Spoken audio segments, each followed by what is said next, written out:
Is this where the show starts? I don't know.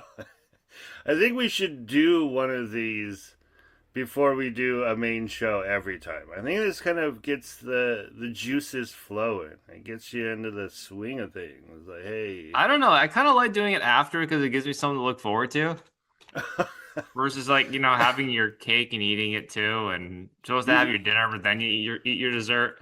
so in your scenario, the this is the cake. Yeah, pretty much. Okay, well, Sylvester's over here eating a piece of plastic and thinking it's a cake. okay, well, if you want to take a moment,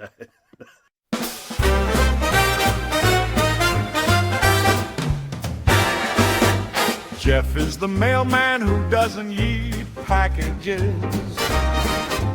Griffin is the impersonator of all ages. Jeff is the mailman whose picks make him frown. Griffin is the maestro who can't read the rundown. But together as one, they can be beaten by none. It's the Walk Like a Mailman Pivot Show.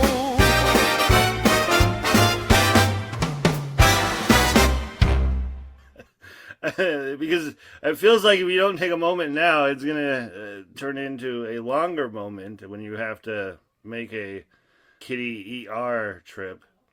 Online, did you see? Was it Mel Brooks turned 100? Did you see this on like any socials or anything? I did see Mel Brooks hit the century mark.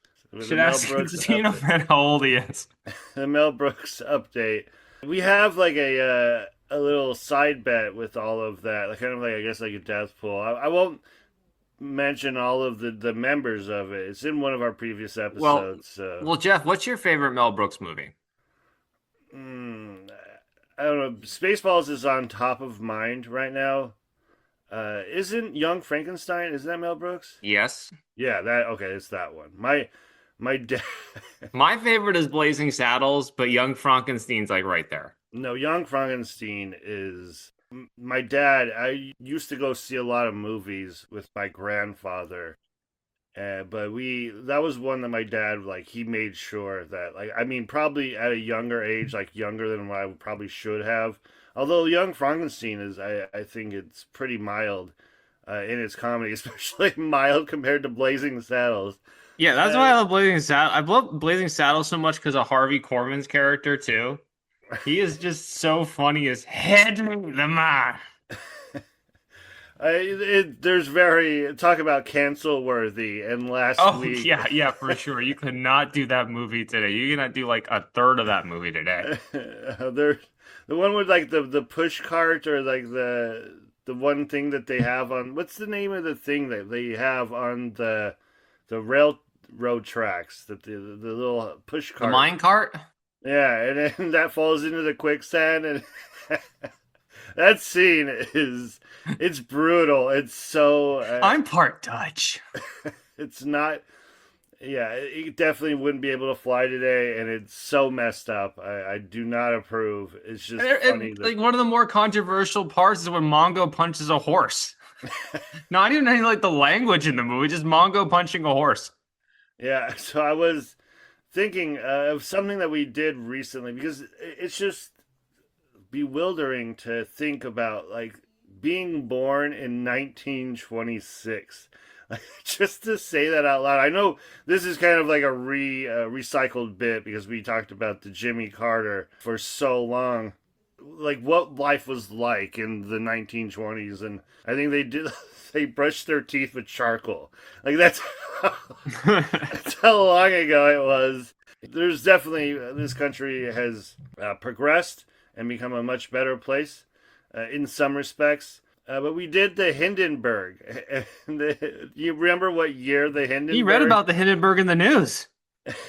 He He probably remembered reading about the Hindenburg in the news. no, this is wild. It happened in 1937. Mel Brooks was 10 years old. 10 years old when the Hindenburg disaster happened. That's what made me like really like is set in of like how old Mel Brooks is and how old like being 100, what that's like being, he was born in the Roaring '20s. He probably saw Three Stooges things in the movie theaters.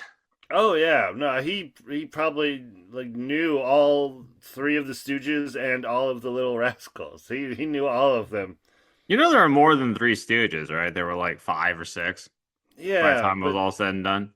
yeah, well, no one knows about the other ones. They're kind of Well, the nobody knows about Curly Joe, but I mean, like Shemp was around quite a bit. yeah, well, okay, yeah, Three Stooges talk. Yeah, I'm glad people are tuning in for the the Three Stooges pod. Nyah, nyah, nyah, nyah.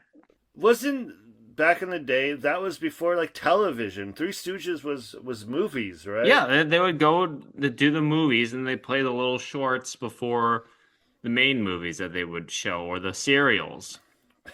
That's where like Indiana Jones came from, was just like a modernized version of those 1930s serials. Yeah, So and even like Star Wars to a lesser extent is a lot of that same stuff. like Looney Tunes was the same concept where you would go to the movie theater just to watch cartoons. That's what Mel Brooks did. He went to the movies just to watch Bugs Bunny. That's we are definitely in a different world. Speaking of the movies, there was something I used to do in my ute. What's a ute? It's What's a ute? what's a ute? When you went to the movies, have you ever done a thing where there's another more technical term, but we used to call it movie hopping. Have you ever movie hopped before? I think I know what you're talking about, but I never did it. Oh man, it was a thing. So we would go and email us at walklikeamailman@gmail.com. We want to hear from you. I'm not going to research it right now. Maybe Griffin, if you are able to pull up the term, but maybe someone knows off the top of their head. Email us. What is that term? So you would go to a movie, and you could go two directions in this path of, I was going to say unrighteousness, the non-righteous way. You could plan ahead and be like, okay, well, movie A is about 90 minutes long. So you would look at movie A, see when it starts, and then look at when 90 minutes goes to about around and see another movie that starts the same time that movie. Like movie B starts when movie A ends. So you'd walk out, and then you would even position to where you would have to like kind of pregame before and find out where the second movie, where the theater was for it too. So that way when you were coming out of the theater, you didn't just like wander around like looking for, where's Oh this yeah, one? yeah, for sure. You gotta look like you know what you're doing.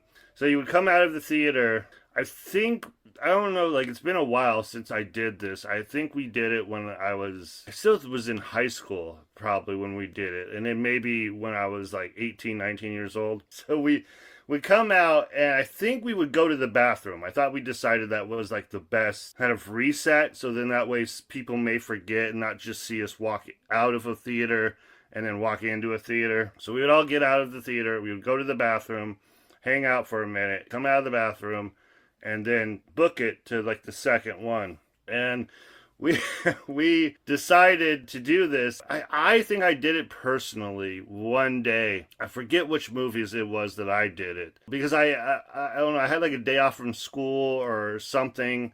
And I was all by myself. I think it was one of the only times I usually don't go to movies by myself. But I have. I'm not saying that's a weird thing. I have done it more than once, but this was like probably one of the only couple times I've done it. And I remember having something like a weird off day from school, but I had like work, and I was just like I needed to be in this area and then like kill a whole day. So I went to one movie, just walked out.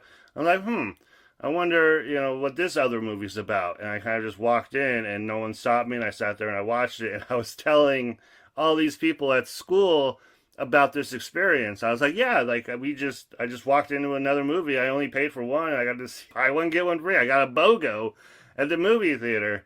Buy one, steal one free.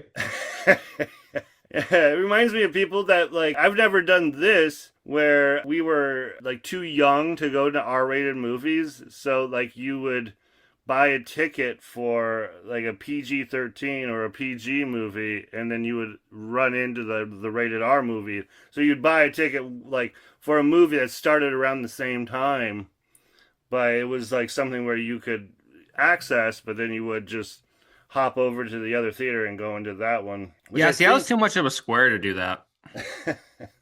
It's okay. That's fine. But this one we had to have. Now I'm thinking because I reached out because I couldn't remember which movies it was specifically, and I reached out to one of my friends, and shout out to Courtney, because I went to school and I was like telling people, like, yeah, it's like fun. You go to like one movie and you gotta plan.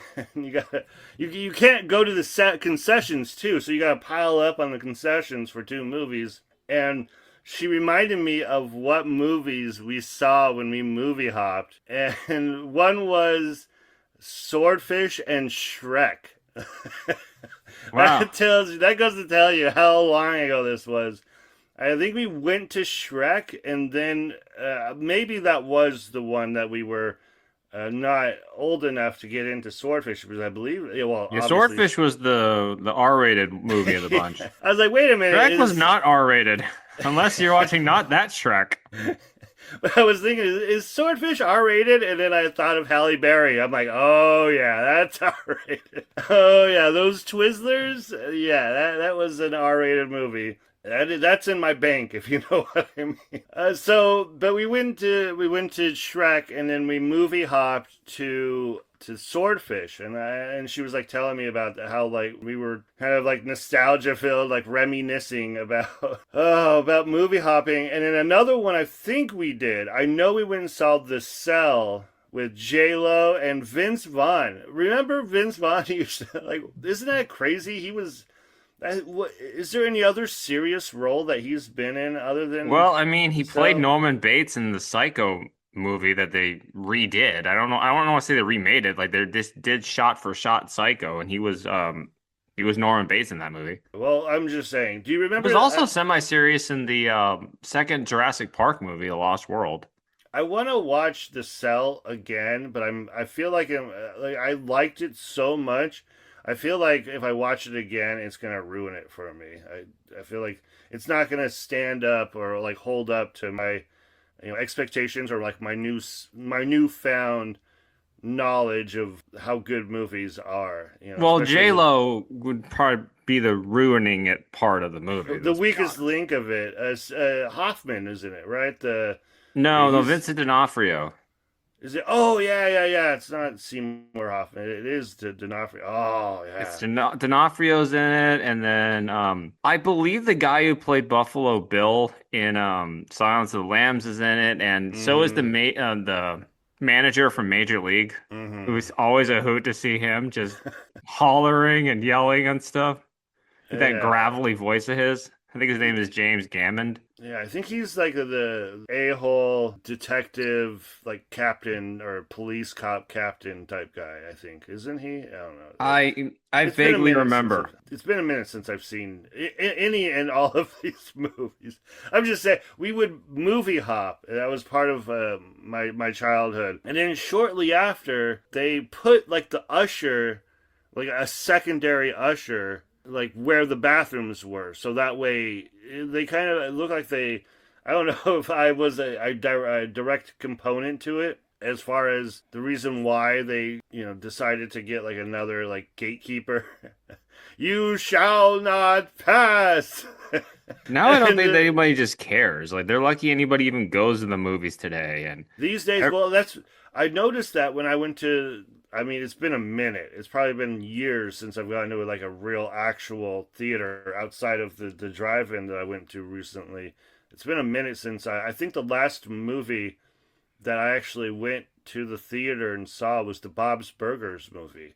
And that was COVID time, I think, that movie came out. So I think it's been a minute since I've actually been to the theater. And when we were going through, I noticed that there wasn't like the secondary usher anymore. So I think now they're like, yeah, whatever.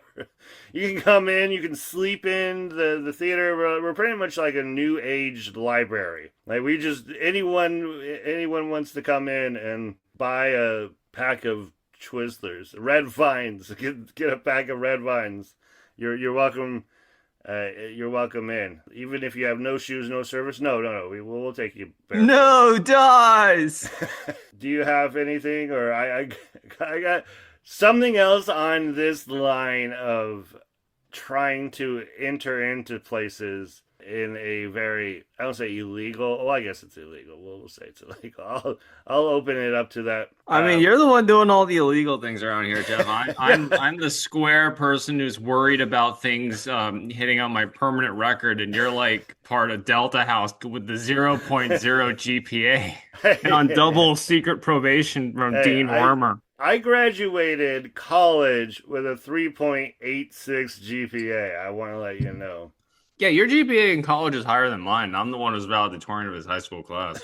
Well, and don't ask me how I did in high school, though. That was the thing is, I was doing so bad in high school in one class, in English most specifically, that me and two other friends, one of them being Bean, and me and Bean movie hopped in those instances. It was me, Bean, Courtney, I think a couple other like moving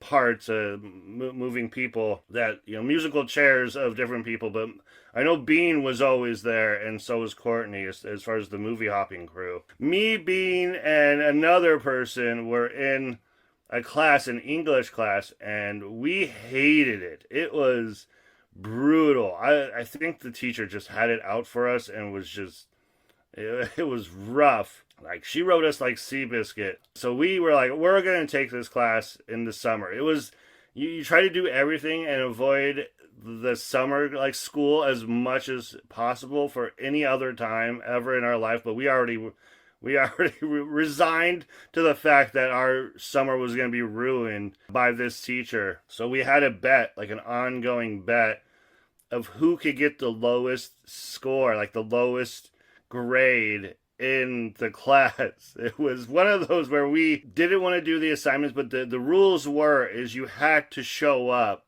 to class. You couldn't call out, so you couldn't just get like a failing grade because of absences. You had to actually show up to the class every day, but whoever had the lowest grade at the end of the year, I think it was like a $5 bet. Like that was a lot, I guess, at that time, where we had like other things that we were like tacking on to it. And so it actually got to the point where we would do the assignments, but we would put the other person's name on the top of the paper.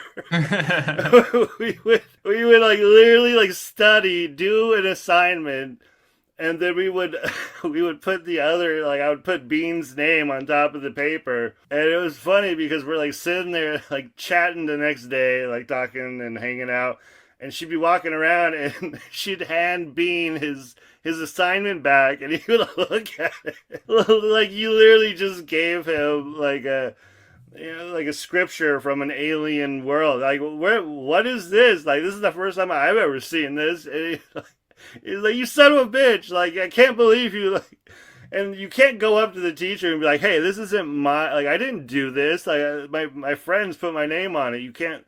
My friends did my homework for me. You can't spill the beans. So it was just that was kind of how we played the game, and it kind of just like turned into like this. It had so many different levels, and it turned out Bean was actually like the highest when we started it, and he came close to actually, I would say, the closest to passing.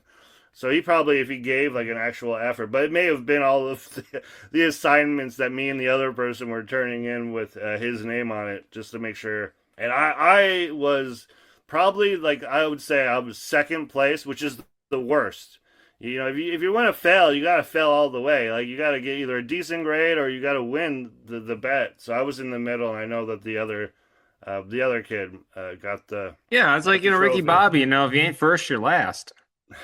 and you pee excellence. Yeah, that's and Bean was definitely in that scenario. I forgot where I was going with the whatever the case may be. Yeah, I don't know. We don't have a rundown for this type of stuff except for like random like 2 or 3 words that we want to discuss stuff about, Yeah, and we then we got just like a go. we got I was gonna say database. We got a spreadsheet.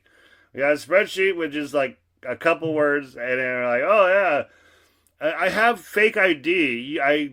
I'm pretty sure if you never movie hopped, you never had a fake ID. Do you want to hear my fake ID story? I have one. Sure. I didn't have a fake ID. I don't even think I've known anyone that actually had one. I I, I definitely did troublesome things when I was younger, but I don't think I was like a truly like crazy. You never had a McLovin license plate from Hawaii or Yeah. driver's license from Hawaii, Jeff?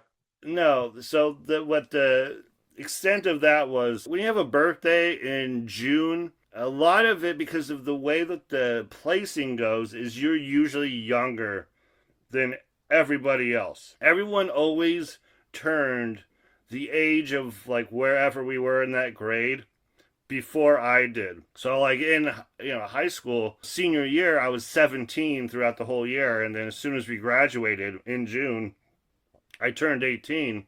So like that was just the way my life was always. I was always 1 year younger, and but we decided we wanted to go to a party. And in Las Vegas, we have a lot of these parties where they're either in a warehouse, or they're in a parking lot, or it's like a dirt field. And I think this probably goes to more of because it was called. I think the one that we went to was like Devil's Night.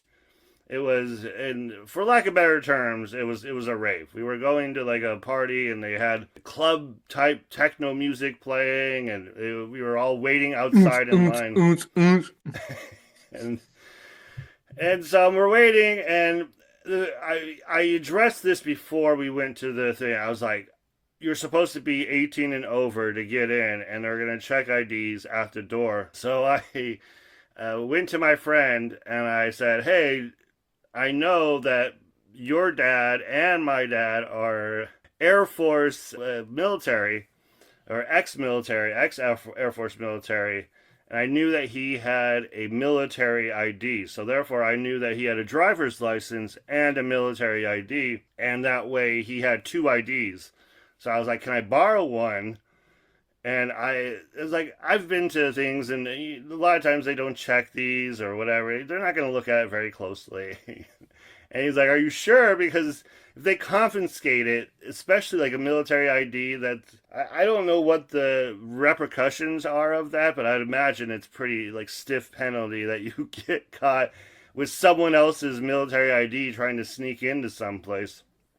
Yeah, probably not the best idea. Well, this is what I guess this show is turning into.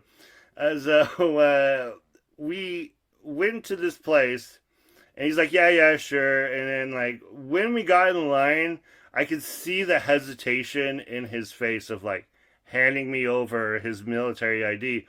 And that was another part of my argument is that they see like a million driver's license. The military ID is just black and white, and it's got like a bunch of like different holograms on it to make sure that like it passes all these tests when you go on base. They're not going to notice, as easy that the person in the ID is not the picture that or not the person that's trying to get in. So I'm just gonna like point on, be like, oh yeah, that's that's where the birthday is right there, because the person probably doesn't even out of all the people, I would probably be the only one that has a military ID trying to get into the place or in line, and then I realized that we're like together, like we're standing together, and we had a group of people. We had like 3 or 4 other people with us.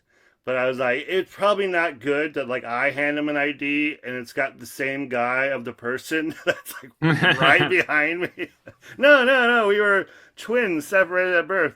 So I tell him like, spread out. Let me go first because you got like the real ID and like you're in for sure. But let me go first, and then like then you can. By the time he gets to you, like 4 people down, he'll probably forget by what I looked like in the photo, which is you. Come along with me. You're me, and I'm you. It's like twins, like Arnold Schwarzenegger's walking up with a Danny DeVito ID.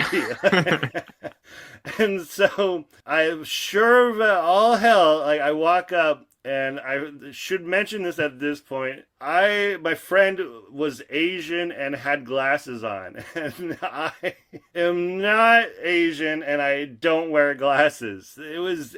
And he had curly black hair. It couldn't have been like a different imagery of like two different human beings.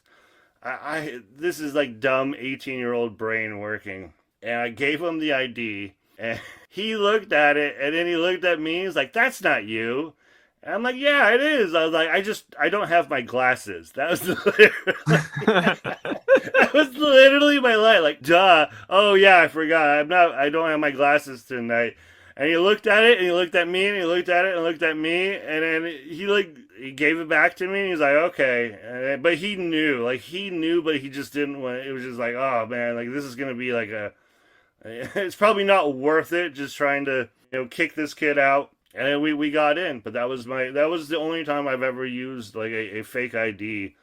There was other times where I've used kind of like sneaky methods to get into places, or to get some adult beverages that weren't that I wasn't allowed to at that time. But maybe that's for future stories. Yeah, we don't want to blow all of our special stories on. You were gonna say one random episode of The Pivot.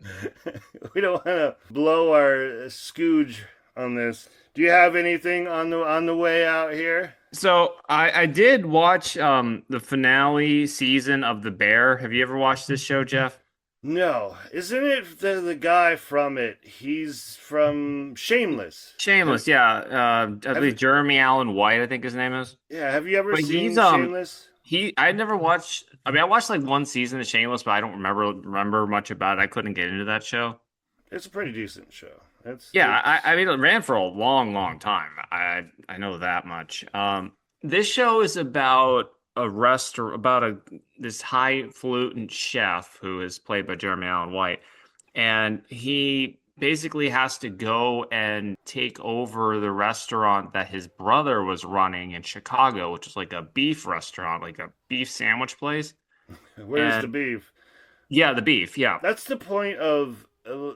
I want to hear more about it, but like, how can you make, and that's, a lot of people have told me about it, and a lot of people say it's an amazing show. Well, I can get into that if you but I was just saying, like, how can you make a show, and maybe you can enlighten me, make a show about a restaurant? Like, I see if it's like a show. Because working in a restaurant is really messed up, and there's a lot of like angry and torturous personalities, like clashing, very high stressful situations, a lot of things going on at once, it's not like a front for like the mob or anything like no it's not like that. Basically what ends up happening is that his brother ends up killing himself, and he gets the restaurant. Oh, should we have said spoilers or is all of not this really? That's not really spoilers of anything, because you find that out in like the first episode of the show. Yeah, so don't worry about it. This is this is spoiler free. No, but the final season of The Bear just came out, and it's funny because all the critics are like, "This is a really good ending of the show," and I'm like, "No, it's not. It's pretty bad, actually."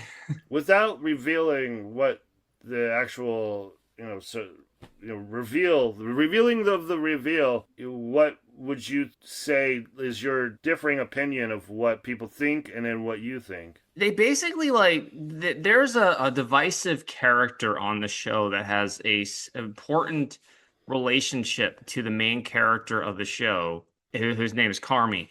And basically they completely ignored any kind of resolution for that storyline that they had been building over the previous 3 seasons. So you have a 5-season show. They introduced this divisive character in season 2, and there's like nothing made. There's not even a single conversation.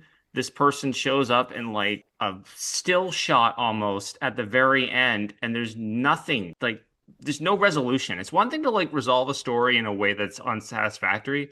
It's another thing just to completely ignore it like it didn't happen. Yeah, and that's what they did here. And I just hate it more and more, because I feel like this feels like they just half-assed it at the end. They really did, because they They basically set 7 out of 8 episodes of this season over like one night at the restaurant, one Uh, crazy chaotic night at the restaurant, is and then this they had like 1 hour just to resolute all the other storylines that have been brewing for 4 seasons. Is there a idea that this is going to be another season of this show, or is No, this no, this was the finale. They said this was the final season going in. So this was intended to be the end of the end yes, for this show? yes, they were clear that this was the fifth and final season of the show. So Man. you had to resolve things here, and they did not resolve things for the main character of the show anyway. They resolved a bunch of the other stuff, but not for the main character. You can't I, just leave that situation hanging out there. It was a major plot thread for the previous 3 seasons. I don't know if I'm going to get on board with this. I still It's a really good show, but it's entertaining, but at the same time, I feel like they really dropped the ball with the ending. I'm in the minority. People actually really liked the final season of this show, whereas I didn't. But I have a differing view on these things, I guess. as far as the hierarchy goes, I still haven't seen Cocaine Bear, so I'm going to go, I'm going to go Cocaine Bear, and then I'll still see if I can venture over to the Bear with was it Jeremy Allen White? Yeah, but they had a lot of good guest stars that came on the show over the years. There's some really good episodes, but I just think it kind of dropped the ball at basically at the very finish line because the final season's still good. It's still enjoyable. But again, yeah, you kind of have to start watching the first season to kind of get an idea of how the show flows. Yeah, I saw advertising on the streaming services and on television when I was watching other things, and I was, I don't know how you're gonna make that like compelling enough to watch. And then fast forward, a year or two, and people were ranting and raving about it. So it is on the list. I will put it on the list. I just don't know how high I'm gonna place it compared to other shows that I'm either watching and still catching up on, or that like a new show that I'm gonna get like tap into. I don't know if I'm gonna get into the Bear. This is the pivot. We didn't do that. Hey, Rick, come back to the office. We got a pivot for you. We didn't. I forgot to even do like a real intro for this. Well, we can do an exit for it. Yeah. Hey, thank you for joining us for the pivot, and we'll see you over on the main show, guys. See you guys.